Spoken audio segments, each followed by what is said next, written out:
Carson Hughes? O'Brien. Patmore. I was like Penny Baker. Daisy, Gwen, William, Bates, Anna, Thomas, Matthew, Violet, the Dowager Countess, Robert, Cora, Isabel Crawley, Mrs. Crawley, Mary, Edith, and Sybil. Yeah. Look at you!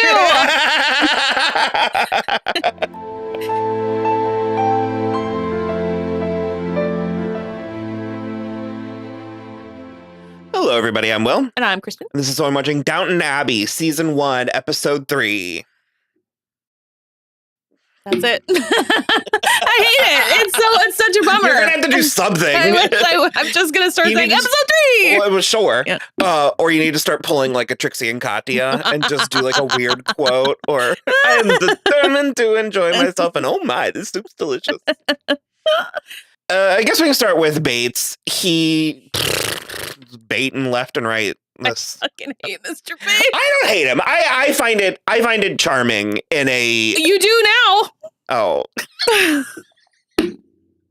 think it's cute. I think it's like melodramatic and like never ending. He does not get more character. This is his character forever. I'm going to cause my own self as much pain as possible. Always and forever at every turn of the story. He sees an ad for like a leg brace. That scene was hilarious. Yeah, the like prosthetic guy was really funny. Because he's like... It's like a thing it's not even just a leg brace. It's like to cure a limp. And so, but the issue is that his limp is not due to like... deformity. It's because he was injured in the war. So there's not a necessity to lengthen his leg. So he's just stabbing himself with screws for fun. I was going to say, I remember it was like a MTV True Life episode or something. They were talking about like extreme body modification. Oh, that like make yourself taller. The limb surgery. lengthening. Yeah. So it's like that stuck with me. So I like knew exactly what was going on the whole time. They also cleaned that brace right up. In the end, when they threw it in the water, I was like, I think it would have been a little bit more mangled. Yeah. But no, I loved where, because he goes to see the guy and the guy was busy. He was like really putting a dent in his day because he was asking about it. And he's like, does it work? And the guy was like, I don't know. I made it and designed it. What use would it be if I said it didn't? Yeah, he's like, what makes you think I'd ever say no? Like, obviously, yeah, it works. So he wears it and it's hurting him constantly. Winces throughout the day. Everybody is like, what's the matter with you? And he's like, I'm fine. Meanwhile, I'm surprised he doesn't get gangrene from this. Doesn't he? No. He keeps finding corners to go quietly cry in. Oh, God. I think it's fine. It's fine. Gwen has a typewriter. Oh, boy. Which is... So they took her out and back and shot her. Big business. I just am so first of all, I like Rose Leslie anyway, because I don't think I watched this until after Game of Thrones. I had seen her stuff on Game of Thrones. And so it's like, in the first place, I like her. And then Gwen is also so cute. And she's just trying to better her life. And everybody is like, what's wrong with service? And she's like, nothing. I just don't want to do it personally. And they're just like, it's the biggest affront to the whole thing. I mean, it was annoying. It all works. There's a, I mean, it's apparent in Gilded Age as well, but there's like a slightly heightened, like you sort of have to be willing to allow yourself to be excited by the like mundane nature of. Even though this also is 30 years after the Gilded Age, because it's England, there's way less of a like, you can raise yourself above your station. So basically, because her father's a farmhand, this is already above her station. So it's like the rest of the house is like, why are you getting uppity, basically? And she's like, I just want to be a secretary. She's not even doing what Jack was doing on the Gilded Age. She's not even trying to invent something. She's like, I still want to work for someone else. I just don't want to make your bed every day. Well, and as like obnoxious as it was O'Brien's actions were. I do like that she was like, well, they were hiding it, so I knew it had to have been. That was bullshit. That was bullshit because if O'Brien had something she was keeping secret, God, and they of course. And so I loved Anna sticking up for Gwen too, where she was like, she wasn't keeping it secret, she's keeping it private. There's a different. And Bates just a little amen in the background. It was fantastic. Mm-hmm. Bates is good at some stuff, but like whenever he's got a plot, it's a fucking bummer. The whole time. But yeah, so she wants to be a secretary, so she's teaching herself how to. She's taking classes, how to like write, how to type, and she's pretty good at it. Lady Sybil is all for it, and such a bro. I told found an ad for a job, and is going to be her reference. Love it. What else? Well, Theo James was in this episode. From before we knew who he was. Yeah. So it was Evelyn. He's a man. Napier. Evelyn Napier was like a friend correspondent of Mary's. Mm-hmm. And they were maybe like kind of flirting. And they invited him to come stay. And it was something Pamuk. I don't remember his name. Kamal. Yeah. Pamuk, who was a diplomat from Turkey, and there was like a war that is happening or gonna happen, but like, it hinges upon trying to sign an armistice or something. Okay. You don't really need to. You can talk about it like, because Edith was like, don't you read the paper? And Mary was like, no, I'm living my life. Are there gonna be like ramifications to this? No. Oh, it feels like there would be. Only for Mary. Oh. Well, so Evelyn brings him stupidly because basically he's not the hot shot with Pamuk there because he's handsome and very ballsy, very forward. But not forward enough to do gay stuff with Thomas. Yeah, I agree. I was like, the characterization of this is maybe a little bit. I mean, I get it. That would be gilding the lily, a phrase said in the episode. But Thomas was like very immediately, let me gently put my hand on your face. And he was like, get the fuck out of here, man. I also can buy that. Like, I also can buy that he just was not interested at all. But I like that Thomas was sort of like, oh, you misunderstand. And he was like, no, I understand completely. I'm also going to use it to my advantage. Yeah.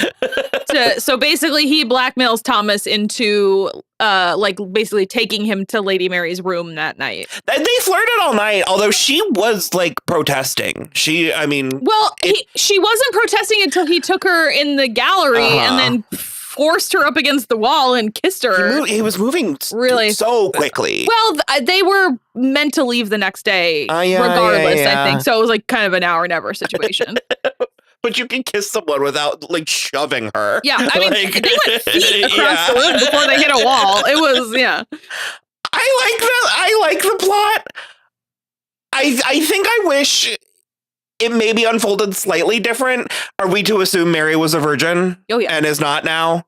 Well, so I've always been a little bit kind of 6 of 1 because it almost doesn't matter if they did anything. Just the fact of him being in her room is enough to ruin her. Yeah. Because she also said, I could hardly shift him, which implies he was on her. Mm-hmm. So it's like, do I 100% for sure think there was like PNV sex? Maybe not. I mean, I like to think but like stuff was happening. Yeah. And because we don't have a pregnancy scare or anything. Okay, that I remember. Yeah. I prefer that.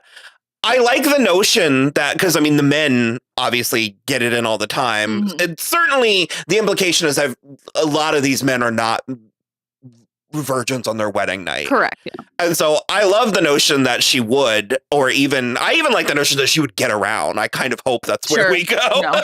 Damn it. But it was, I don't know, his demeanor, it was like, because I also feel like because of the time period we're in a like baby it's cold outside a little bit place where it's like they have to protest even. No, but like she can't have sex. What do you mean? It has to be her wedding. She can't do it before. It's not baby it's cold. Baby it's cold outside is like the 40s. I know, but okay. Because she's like a lady and she's trying to make an advantageous marriage. If her husband finds out that she's not a virgin, it could be a big problem. He claimed that wouldn't be a problem, though. He did then, which is why I'm like, I'm not sure there was actual like penetration. Yeah. Penetration. Yeah. What's that from? I don't remember actually.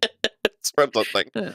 But yeah, and then he just dies. Yeah. It was I kind of wish there was an element, like I wish there was a reason why they say it was a heart attack or something. But like I wish like he was maybe like mainlining cocaine or something just to sort of explain where it came from. Evidently Julian Fellows said that this story was included because there was like a diary found in the actual house in the castle with an account similar to this. I mean, I love that. It feels authentic. You know, stuff like that had to have happened all the time. But basically, and because she goes and gets Anna, who is a real one as well. Anna. I will say she ends up acquiring a lot of Mr. Bates's worst qualities, but Anna is a real one for the whole time. And they need help getting him back to the bachelor's wing. And so they have to invoke Cora, her mother, which I kind of loved that too. Yeah. And Cora really was like really laid it on thick at the end about how she was like never going to forgive her. And part of me is like, just let it. It ends up being fine. Also, more people get let in on the secret. Oh no. I'll leave that. Not in necessarily a bad way, but I'll leave that. Daisy saw it and was. Daisy saw something weird. Daisy is like daffy enough for all of them to be like, okay, sure, you saw something. I don't think she, It was abrupt. I guess I wish there was maybe like another layer, but it was fun. Yeah. It was funny. It was hijinksier than I was expecting from the show, period, let alone episode 3. I did then also really like Evelyn's scene with Cora when he was like, I don't think I'm a very interesting person, but I do think my wife should think I'm interesting. So like, I'm probably not coming around anymore to like fish for Mary because it's clear she doesn't care for me. I also, like that he wasn't. He seems to know that something went down with her and Pamuk as well. So I like that he wasn't an idiot. Yeah. He was sort of like, well, this was a mistake. Yeah. Edith took Matthew around to look at churches and he wondered how Mary would have liked it. So clearly. And also he said we should do it again, but bring my mother. Yeah. And so Edith was like, well, fuck. That's kind of Edith's resting state. Well, fuck. You botched that two ways over. Yeah. He wanted his rival and then his mother. Yeah. Well, because apparently, so she did also think it was like, she offered to take him around to all the churches. And he was like, oh, yes, actually, that would be great. But he was very serious about it. And she was like, we'll maybe go to one church and then have a picnic. And so when she was like, oh, you don't want to go home? And he was like, we've got time for at least one more before the light goes. And she just was like, I did not realize this was actually a church to look at trip. churches. Yeah. Thomas and O'Brien were having conversation about the fact that he took Pamuk to Mary's bedroom. And O'Brien was like, your secret's safe with me. One of my favorite things about the two of them is that they're like smoking buddies. Yeah. So they're just like always on their break smoking together. That happens. Yeah, it's very funny. I feel like did Robert do something? He said something. I guess him and Bates had like a conversation. Yeah. But he didn't do about like being a lot. noble. Yeah. Or something to that effect. I like him. It's fine. But you get Robert? Yeah. There's a lot of that. Yeah. I did love also Lady Violet's it's such a foreigner thing to do. An Englishman would never die in someone else's house. Especially someone they didn't know. Yeah. Oh boy. It's fun. Yeah. So, all right. That was episode 3. Bye. There were so many hunting dogs. English. Little English gingies. English foxhounds.